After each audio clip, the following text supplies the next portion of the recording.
Tutuks tarkoittaa virtuaalista tutustumista KYSin synnytyssairaalaan. Pääsivulta saadaan aiheen taustatietoa ja valitaan suunniteltu synnytystapa. Tässä valitsen normaalisynnytyksen. Monen verkkosivuston ja ison sairaalan yhtenä ongelmana on siellä liikkuminen eli navigointi. Tässä navigointia helpottamaan tehtiin kartta, josta helposti voi hahmottaa sijainnin ja nähdä hoitopolkuvaihtoehtoja.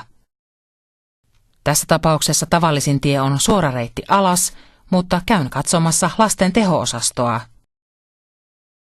Jokaisen osaston toiminnasta saadaan syvennettyä tietoa teksteinä, kuvina ja videoina.